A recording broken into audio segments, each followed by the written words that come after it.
Hello, everyone. Welcome once again to our Friday seminar. Today we have our colleague Cora Olsen introducing our speaker for the day.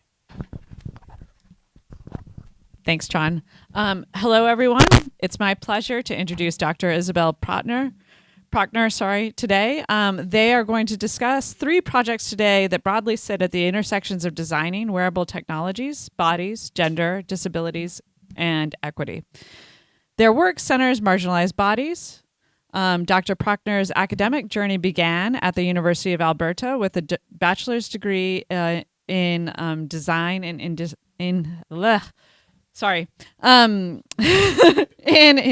industrial design. They went on to receive a master's degree and PhD in environmental design from the University of Montreal.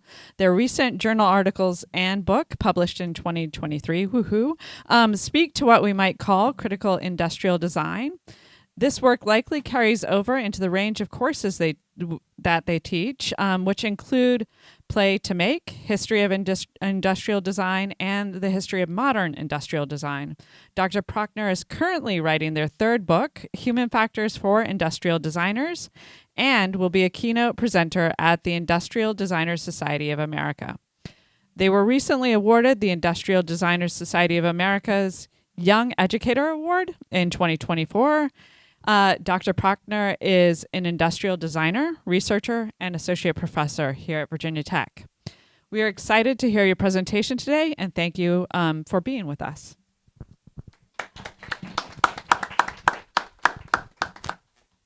I think I've turned on my microphone now, right? Yes. Awesome. Well, thank you so much for the invitation. Thank you so much also for this great opportunity to meet STS. I feel like we need to do more things together, and at the very end of my presentation, I'm going to talk about a few projects I'm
have a few kind of bigger insights or interesting, I don't know, critiques of design maybe, or opportunities for us to think about things differently.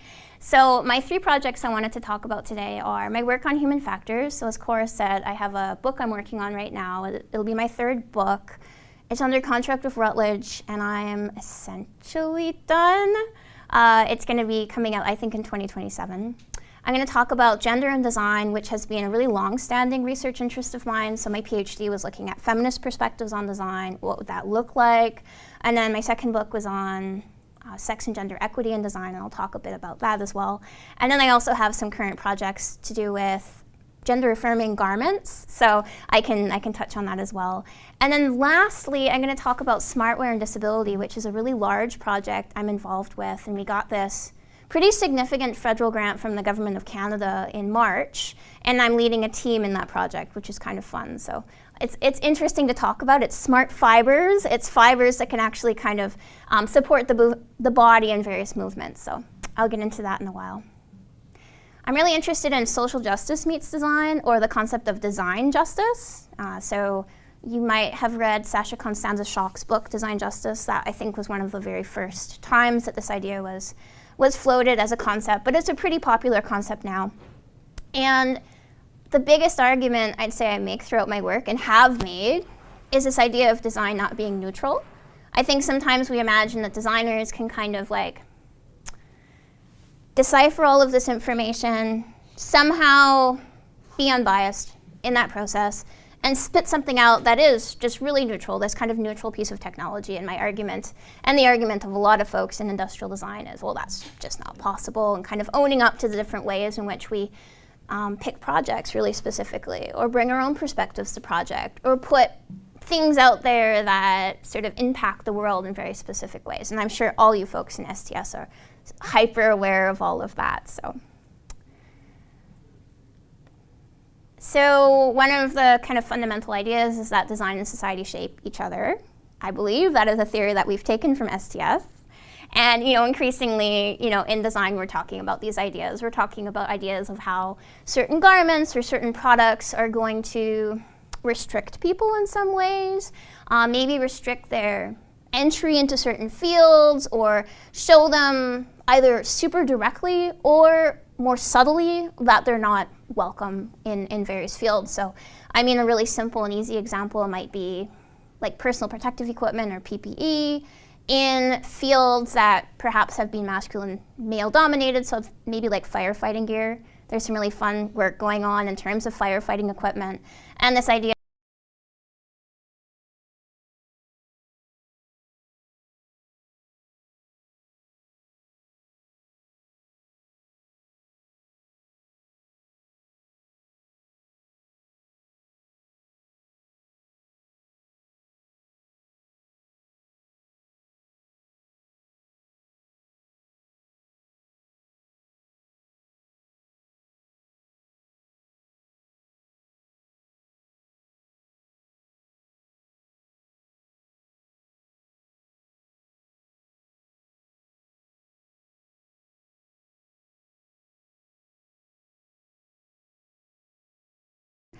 one of the things I'm going to talk about a bit, I think on my next slide and throughout my work, is I try to tackle taboo topics in my work a little bit and kind of play around with what ideas have we kind of strayed away from for fear, possibly for lack of knowledge of the field as well.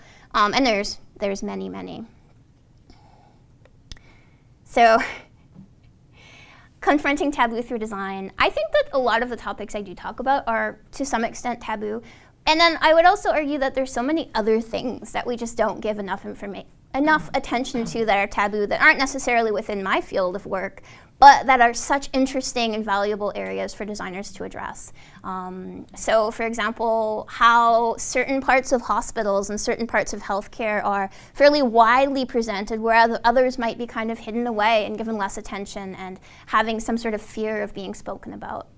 I think that a lot of times designers stray away from taboo topics because maybe they don't think about them, as a lot of people don't think about them, or don't feel prepared to talk about them as well. Maybe it's a topic that's unfamiliar, so are you going to feel confident enough to kind of talk about it, and then beyond that actually engage in a project to do it? So I try to kind of play around with these ideas and give them the attention, and I'm in a position where I can do that, which is absolutely wonderful. So one topic that is an example in my book, which you said you're reading, thank you. I have a section on sexuality, and so female sexuality is a topic that has been explored less, among many other things, and other dimensions of that, and kind of trying to think about really interesting design artifacts that push the conversation forward. So one really cool one is a project called Clit Me, that came out of university students in Quebec, in Montreal, where I'm from. And it addresses like an orgasm gap that exists between females and males in heterosexual relationships, and is all about just providing people information in like a gamified, fun, and accessible way, which is really cool. Or you could think about like the intersections of sex and disability, and there's some really interesting and fantastic work happening there. Like, for example, bumpin'. is what I think to be one of the very first sex toys designed by someone with a disability for folks with disabilities. It comes out of Australia. So kind of just like thinking about these spaces that really need design attention and highlighting, when there's these really cool projects coming out, highlighting them and getting people to pay attention to them and, talk with them. So related to taboo, if that's something that you're interested in, and I sort of suspect it might be for some of you, I'm actually co-chairing a conference track at the DRS 2026 conference. So that's the Design Research Society conference. It's one of the biggest ones in design, and the call for abstracts is later this month. So if that's something that you're interested in, we would love to get something from you. So abstracts and titles are in about a month, and then we require full papers. So be prepared to write a full paper within a few months. But anyways, I'd love to talk more about that.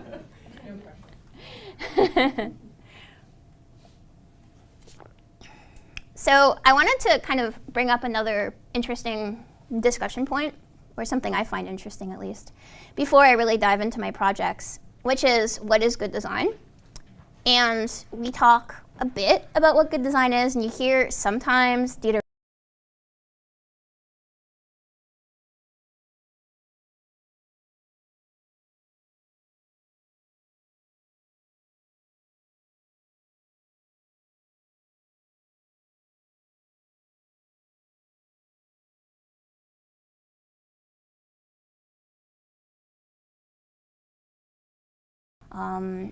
I was invited to give a guest talk at his 90th birthday, an exhibition on that. And actually the prompt that I was given for that talk was, what is the place of principles of good design today?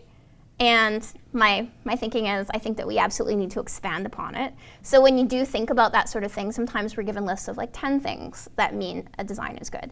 And my work is kind of to explode that a little bit and to kind of think about it in multiple ways that something can be good, in messy ways, in ways that things can almost be kind of contradictory. So it could kind of be good in this respect and kind of bad in this respect, and kind of just trying to broaden how we think about design and how we value different aspects of design. That's one of the things I think about a lot in my work. So back to my projects. I'm going to go through my 3 projects. The first one is human factors in industrial design. I'm still toying with the title. That is the title at the moment. I think it's Human Factors for Industrial Designers. Human factors is this idea of the human body in relation to design. We think about it a lot in terms of physical human factors, which would be sort of like your height and your weight, and maybe how it is that you see, and how it is that you feel the world, and how it is that you process sound through your ears. But then there's all these other kind of cognitive and social aspects of human factors as well. So how do I process information? How do I feel about different things?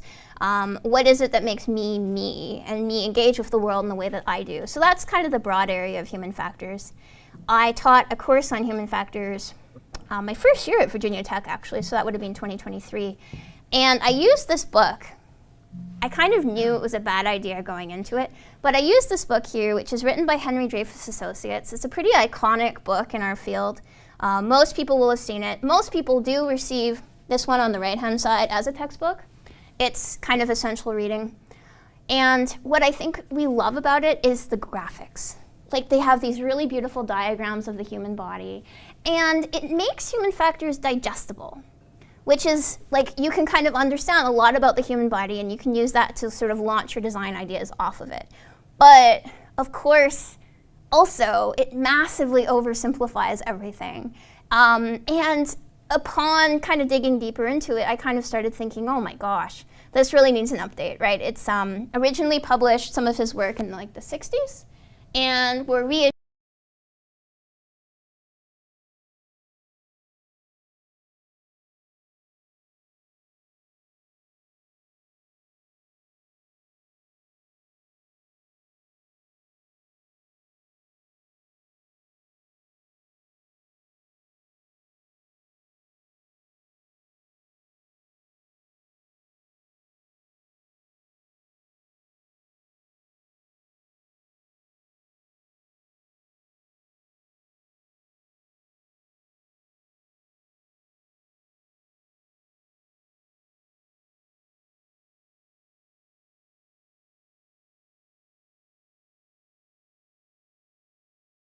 been working on. And one of the big things I've been trying to do also is represent body dimensions. So kind of thinking about, you know, height and weight and all that sort of stuff, but using the best possible data that exists to us today. So some of these older books, sometimes they're relying on data without a source or without citations, data that probably is American-centric, data that is probably coming from the military in some cases as well. So then you're thinking, like, that is not going to represent your average person, whatever that might mean. So this is my project. I'm collaborating with a colleague of mine, Verena, who's doing these images for the book, because what I think people loved about the book is how graphical it is and how much imagery there is. So Verena's doing up to 70 drawings for the book to represent the data. And I'm trying to represent bodies as multiple and intersectional as much as is possible in a book like that, which it's kind of a fun challenge, to be honest. And I find sometimes this kind of data is a little dry, and I'm like writing paragraphs and paragraphs and pages about how the eye works or how the ear works or how we touch things and experience sensation through our fingers, and maybe how sensation might be different if it's on my elbow or whatever. So I've also gotten some really fun interviews for the book. So people who design healthcare equipment, someone who works at NASA even. So kind of thinking about all of these kind of case studies and applied ways that this data can come into industrial design. So it's been a fun project. So another concept that I toy around with a lot in my work, and this is probably pretty obvious to you folks in STS, but is actually a bit of a significant challenge in practice in industrial design, is a single solution won't work for everybody. We know this, but then also practically, how do you ever put something out into the world if a single solution isn't going to work for everybody? And we can understand how maybe there's some sort of customization that's possible and whatnot, but realistically speaking, that's really hard. So I do a lot of kind of toying around with this idea of, like, how do you balance that? How do you balance perhaps this need to have maybe one singular thing out there? And how do you kind of figure out what is outside the scope of a project and how kind of political those decisions are and how kind of charged some of those decisions are? That's something I think about a lot. We talk a lot about designing for the 5th to the 95th percentile. And actually that was something that was talked about a lot in the Henry Dreyfuss Associates books. That's something he discusses, which is generally understood to be best practice, because if we're going to the 99th percentile and the 1st percentile, man, that just means you're never going to be able to create something that fits everybody.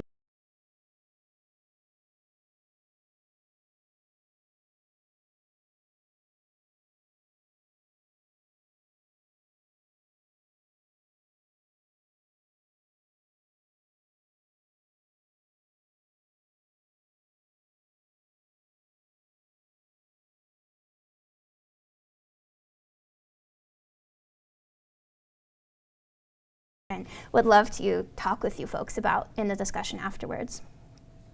A lot of times you hear kind of a rationalization process of, like, well, I didn't think about that because a person like that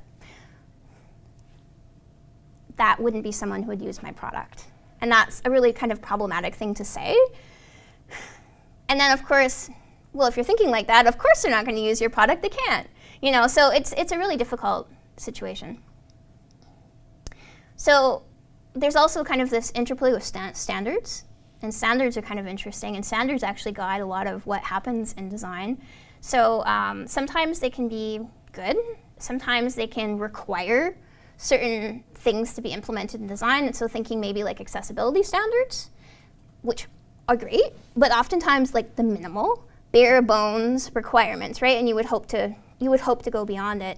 And then other times the standards are actually holding us back. So a lot of work was done over the pandemic about masks, and I wrote a section of my book actually on masks and standards related to masks. And there's all this data that talks about, you know, the kind of faces that masks best fit. You probably heard over the pandemic that they were less effective for female faces. They were also less effective for folks of Asian descent, in the sense that they just did not fit the face as effectively. And that wasn't being talked about I don't think to a great extent. So people were probably putting their faith in these masks, probably the N95 mask, which was like the gold standard, right? And thinking, well, I'm 100% protected, but that's absolutely not true, especially for certain groups of people. So I do think a lot about standards and kind of how we can enhance them or kind of think about them differently to make sure that those sort of things are caught, you know, maybe a bit more than they are. Another project of mine, and a fairly long-standing one, is design and gender. So as you can see, that's something I've been looking at for years and years. And of course, that plays into human factors. I think about all bodies, including sex, gender, and intersectionality as it relates to bodies. So I look at, for example, how a person might practice design, thinking from, let's say, a feminist or queer perspective. What would that mean? How might that change your form of practice? How might lenses like that maybe change some of the methods you use and the way that you engage with people? For example, maybe it's encouraging you, in the case of like a feminist perspective, it might be encouraging you to engage in more co-design or more sort of equitable relationships with the people that you're designing for, as an example. And I also think about the products that we put out there and how they support people, how they represent their identities, and also sort of like how people can take products and run with them as well. I think that a lot of times in design, we think a lot about the designer is putting something out there and that's it, that's how it stays and that's how it's static. But in reality, of course, people are creative and intelligent people and can kind of rework things and DIY things and hack things. So I think about that as well and how people can use things in empowering and creative ways. So a few quotes that I talked about in my book, just to kind of get you thinking about some of the questions related to gender. And these are sort of easy examples, but I think kind of striking. I talked with, in my book, I did an interview with one of the people behind Siri and one of the people behind Alexa, which was a treat. And kind of thinking about voice assistants and thinking about gender related to voice assistants, and you folks are probably familiar with those conversations about, you know, the voice and the gender and the dialogue. Here's some examples of Siri's dialogue in the early days. It's been revised. In 2014, if you ask Siri, who's your daddy, she'd reply, you are.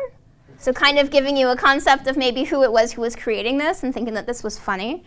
In 2017, if you told Siri you were a bitch, she would actually reply, as one of her replies, I'd blush if I could. So somehow that was a positive comment, right? And that's no longer the case. But it was for quite a while. So in terms of other examples of intersectionality as it relates to gender, one I talked about in my book was Azelle Wade, who was Global Product Development and Design Manager at Toys R Us, in addition to a lot of other really fabulous roles and really impressive roles in terms of toy design. She talked about how she had to lighten the complexion of dolls so that they would sell better. Supposedly that was a directive that she was given.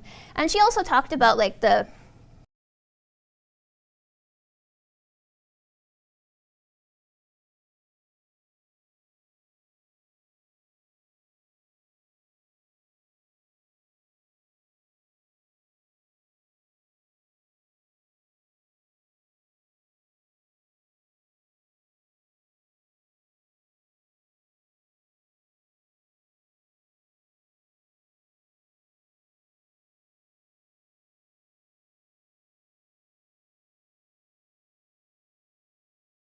thinking about fit. And like, for example, fit as it relates to ballistic vests. Sometimes, side note on that, I should probably contextualize. So, yeah, there's not a lot of ballistic vests actually designed for a female body, especially those that are for higher levels of threat. There's like a different ranking system in terms of how much protection they give you related to different threat levels. And the higher you go in terms of threat levels and protection, the less likely or impossible it is to have one for a female body. So that's one example. And then if you have like a so-called unisex vest, it's for a male body. I mean, that's kind of a universal, dare I say universal truth? No. But that's just something that happens. When something's called unisex, it's generally for a male body. And anyways, when that's the case, it ends up putting folks at risk. It ends up not fitting properly, so you have extra space around your armpits, around your neck, around your waist that can and do, you know, cause injuries and cause death and whatnot as well, because you're at risk. So it was facts like this in that second book that I was working on that really inspired my human factors project and some of the things I think about. So this was the book. It's called Designing for Sex and Gender Equity. I have different case studies because I wanted to think about these different ways that design relates to sex and gender, and I also wanted to think about sex and gender in lots of different ways. So men, folks who are transgender, folks who are gender diverse, folks who are feminine, all of that sort of stuff. And I try to address it through different case studies. My goal is to figure out how we can design for change.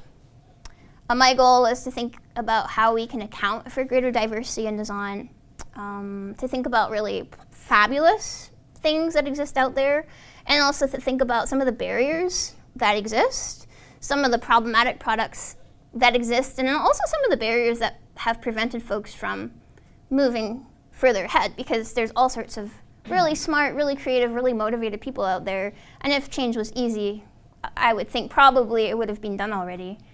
So there are blockages, which I'll talk a little bit about as well. So I interviewed lots of people, which was really fun, and something I'm doing in this project as well, to have lots of kind of hands-on cases of, for example, folks working in these different areas. Like I mentioned, the people associated with Siri and Alexa, some toy designers, all of that. So in case you can't read the screen, I should probably point out a few topics.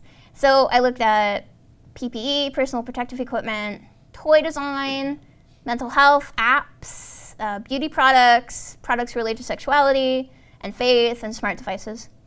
I wanted to kind of talk about a few examples from the book to kind of give you a sense of some of the topics I looked at. So I looked at men's mental health, and I looked at kind of this association between masculinity and perhaps a reluctance to seek mental health help and care, and lots of folks are researching in that area. And I was also looking at this kind of promise of M-health apps. So if you are on Spotify, you've probably gotten lots of ads for like BetterHelp or those kind of platforms. There's tons of these platforms out there. So I was also kind of investigating to what extent those are effective and finding, perhaps they can help, but perhaps also there's some really significant problems.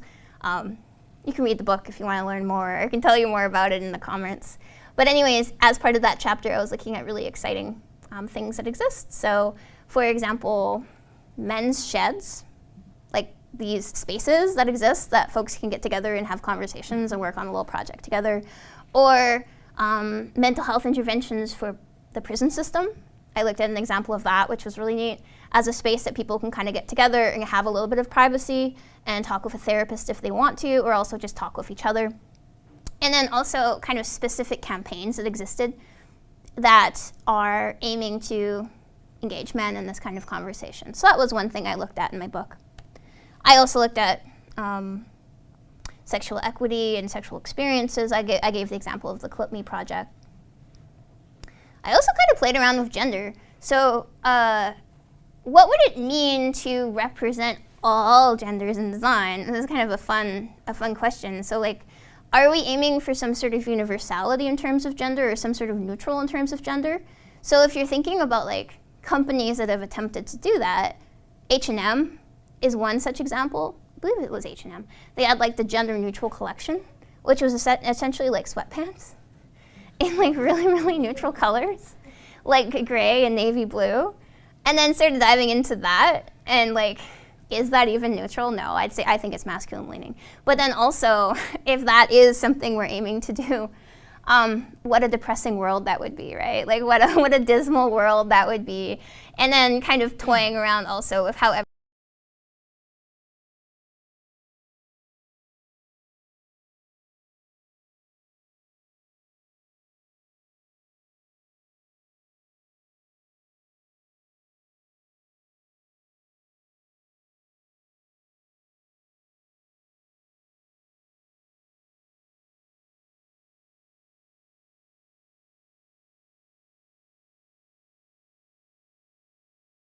gender in bodies. So gender neutral bathrooms was something I looked at. The gender spectrum collection of photos was a really neat one. That was a project of Vice, like the media company. And what they were doing is for their own media company, they realized that there isn't enough kind of gender diversity in terms of the people that they show in their media. And not just for articles that address directly gender diversity, but just generally speaking. Like if there's an article about yoga, there were very kind of specific images that they would show. So it's a open source collection of photos that people can use in any kind of presentation with kind of this goal of just getting different representations of folks out there, which is really cool. So that's the gender spectrum collection. I think that there are a few iterations of it over time. I was able to speak with Zachary Drucker, who took the pictures for the first iteration of it. I don't think those are online anymore, but there's a whole new range of them. And just like people out for dinner, people just going about their life, which is kind of nice. Now, my third big project that I'm doing is it's taking up a lot of my energy at the moment, but it's kind of a fun one. So my team and I am a co-investigator on the project. We got $24 million in March to design smartwear.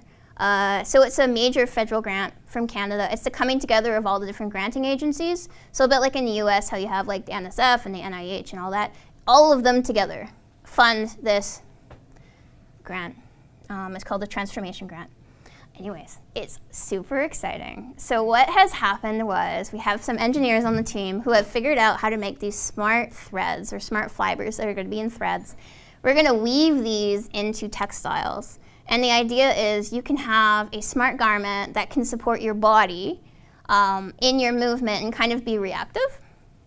So it's designed specifically for folks with musculoskeletal weaknesses. So the idea is your smart fibers are going to be able to tense up and provide various support. I think it's a 30% assist. So if you're unable to do something, it's not going to be able to do it for you, but it can help up to 30%. And it's supposed to look exactly like this. This is our goal, and I suppose this is, why I'm on the project as an industrial designer. It's supposed to look like just everyday clothing, so like a t-shirt, and not sort of like an exoskeleton, not something that's super technical. It's supposed to be accessible, which is really fun, and it's also co-designed with folks with lived experience of disability. So we're aiming for folks with disabilities as well as people who are older, as well as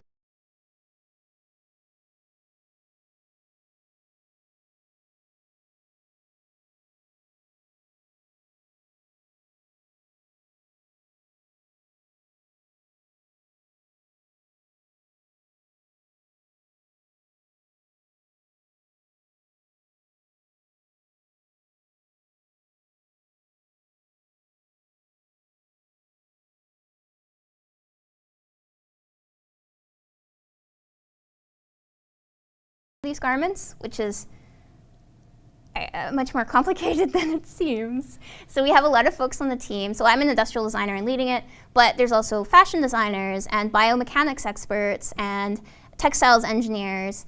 And we're trying to figure out a cut that's going to work for lots of different folks. And we're trying to think about a cut and a pattern as well that would work with these smart fibers. So that's going to really impact things. Probably there's going to be sensors in the garments, so where would you put those? A sensor potentially needs to interface with the skin, so where would it be appropriate for a garment to be tight? And yeah. So our three goals of our project are trunk support, and we're currently working on a t-shirt. We also have arm support, and we're going to do a long sleeve t-shirt. And we're doing leg support as well, so we're developing a pair of pants. And it's going to be co-designed with the folks who would ultimately be using it. So at the moment, we're trying to develop these fairly neutral patterns that can then be kind of like a source of inspiration. So at the moment, we've created a pretty basic t-shirt. Although not basic in the sense that, a lot of thought has been put into it, but we're going to put it out there. And then through the co-design process, which is, by the way, super fun, we're going to have folks tell us what they would want it to look like. So for example, at the moment, it kind of reads as athleisure. Is that something that people want? I'm going to guess probably not. Probably they would want it to be a little bit more formal, maybe more like a polo shirt, or maybe more expressive, maybe with a pattern on it or whatever. So we're going to go through that co-design process and also kind of think about how different user groups are maybe going to want different things. So for folks who have a disability and maybe are seated in a chair, thinking about fit, and also thinking about maybe how what they would want might be different from a care worker, for example, who might need to have this garment fit under their scrubs or might have specific like uniform requirements as well. So these are things we're thinking about in our project. One of the really kind of fun things having this project and getting to start from the ground up is thinking about sizing as well. And so, you know, there's a lot of problems with sizing systems. And like, for example, how are we choosing our sample size? And what we've done is our sample size is the 50th percentile Canadian man and woman. So the 50th percentile Canadian woman is size 14, and man is size 42. So we're using those as our sample sizes for the project, and then kind of grading after the fact. We do need female and male. That has been something we've been thinking about, but it's interfacing so closely with the body. We do need to think about, you know, the physical properties of the body, so how a chest or hips and whatnot would impact it. So, but gender is something we're absolutely thinking about in the project. One other fun angle that we're thinking about as well is mass customization. So acknowledging as well that even if we have this wide spectrum of sizes, and even if our wide spectrum of sizes is starting at like the 50th percentile person, obviously it's not going to fit everybody, as I've been saying in a lot of my other examples. So we're trying something called parametric design. I have a graduate student, his name is Justin, and he's working on that. And what our thinking is that we're going to be able to have a body scan of someone, and we're going to be able to fairly immediately customize the garment to their dimensions. So if they're not going to fit one of the ones that we have as kind of our standards, they can go in and probably have a pretty streamlined process of getting a custom pattern. And the goal of this parametric design is it's fairly quick process. It takes place over CAD. And we want mass customization to be something that's not like hugely bespoke. Like this experience of you go into the tailor and you have this hugely bespoke thing. It's super expensive. It can't be super expensive. And can't be super long, right? So this process, we're trying to think about how we can make it sort of efficient and get this out to lots of people, because that's one of our goals of the project, is for this not to be something that's super exclusive. We have lots of partners in the healthcare system, let's say, so the goal would be that this would be covered by insurance, let's imagine, or something that could be accessible to folks all over the country. So I wanted to talk a little bit more broadly as well. So I've got a little less than 10 minutes left in the presentation, so I wanted to talk about some kind of bigger questions that are sort of draining these different projects together, and also hopefully would spawn conversation with you folks as well afterwards. So one of the really interesting things that I found, I think I kind of knew it, and I think we kind of implicitly know this, but in my second book, I was doing interviews with people doing really exciting things in the field, and very, very often they were responding to a lack of design attention to something that they're experiencing themselves. So what I wanted to kind of put out there is that your perspective as a creative person and as someone who thinks about design is really powerful and could be generative and could help you create something really neat. So one example I could give is Dateability, which is a dating platform for folks with disabilities, which was identified and actually developed by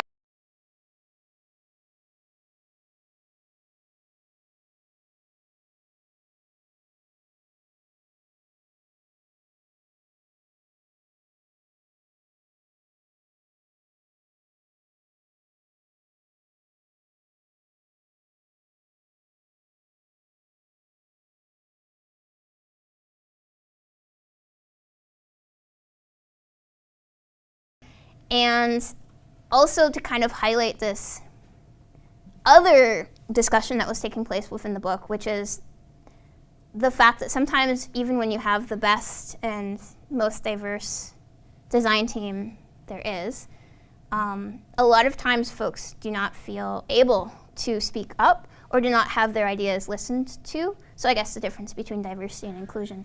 And there were lots of examples that came up of folks maybe working in Silicon Valley and in tech companies as well, who were kind of thinking, man, I really think we need to go in this different direction, or I really have this really cool idea, but not feeling super empowered by their teams as well. So that's a really interesting thing to be thinking about in terms of design, is how to build really exciting creative teams with all sorts of different ideas, but then also to uplift people and have them feel sort of empowered to speak up as well. So another big thing as well is thinking about how you would engage with users. And I know there's also like critique of the concept of user and calling someone a user of design, but how would you engage with your end users of your product? That's a really big thing that we think about. So the designer themselves, they have to do research. And ideally, they go out and they speak to people and potentially even have like a participatory approach. So in the humanities, you have like participatory action research and all that sort of thing. We have our own versions. We have co-design. My smartwear project, or our smartwear project, is doing co-design, for example. But I do a lot of thinking about these processes and how you can engage with them, and also how you can make co-design the best that it can be. And then also kind of thinking about moments when you can't engage with co-design, because I think lately there's been this sort of push to always do co-design in every situation. It's kind of seen like the ultimate technique. But thinking about moments when it's not really possible, and actually an interview I did a few weeks ago for my newest book project was with someone who designs medical technologies for, let's imagine someone's going through cancer treatment.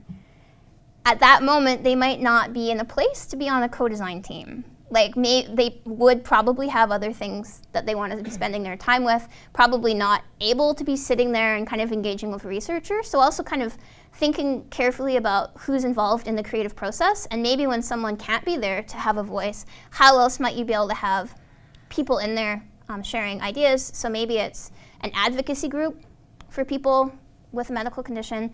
Maybe it's nurses or something, folks who are working with people on the ground, etc. So that's one thing that is given a lot of thought in the field at the moment. I try to play around with design methods as well. So I mentioned thinking about the co-design process. And there's other design methods that people kind of take for granted that I think could use a critical examination, maybe from STS. So one example that comes to mind, and I wrote a paper on it this year, is personas.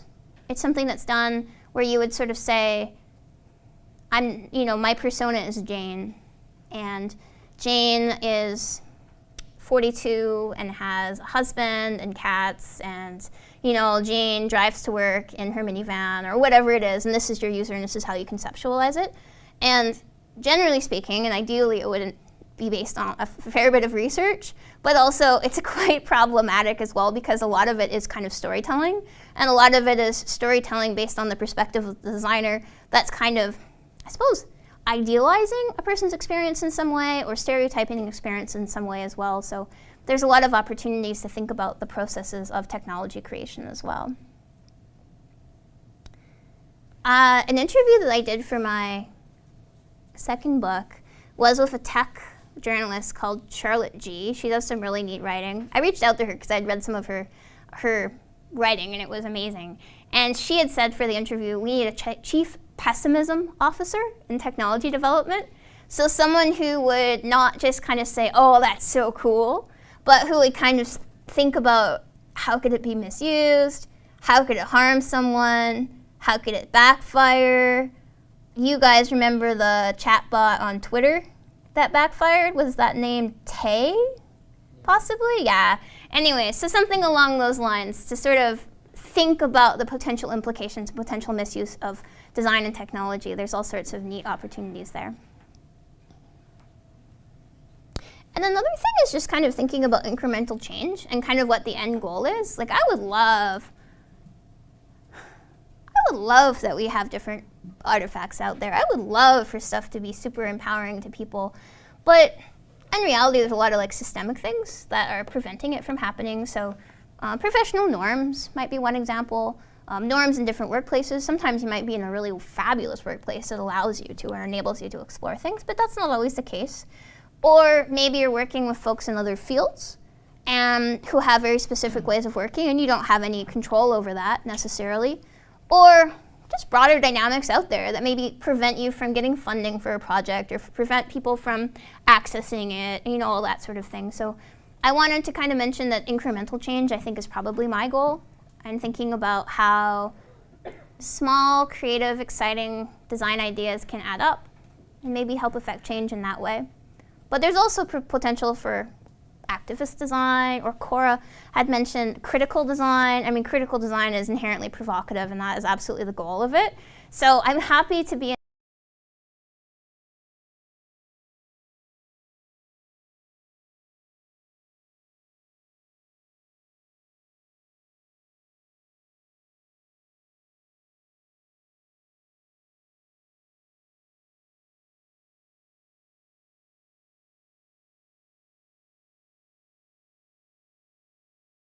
or I'm thinking of starting a lab. I'm thinking of calling it Dynamic Bodies and Systems.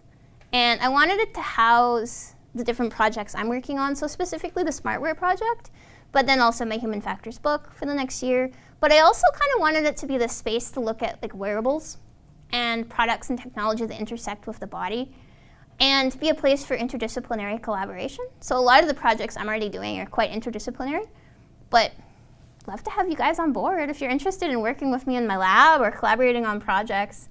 I think it'd be really interesting to do that.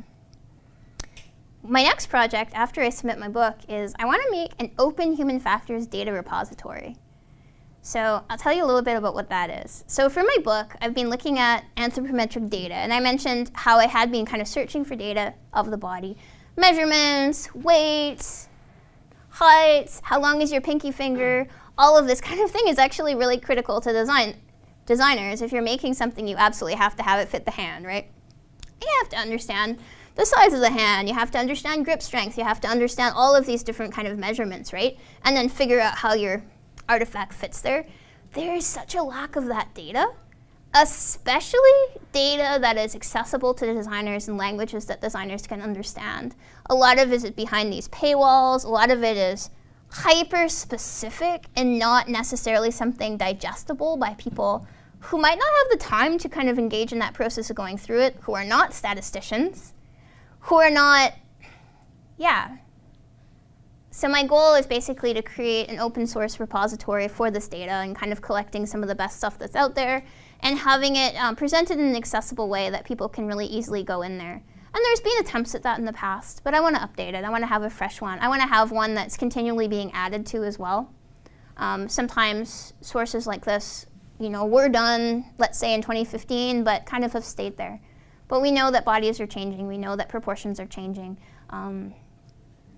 We know that there are secular changes in humans as well, and how someone born in a particular generation or a particular year might grow to a different height based on nutrition, you know, all that sort of stuff. So we need to make sure that we have the most updated data available. So that's something I'm working on now. And also trying to kind of reach out to different populations where we don't have a lot of data. So one of my projects has been looking at chest binders. That's been a project of mine for a while. I have a grant under review for that.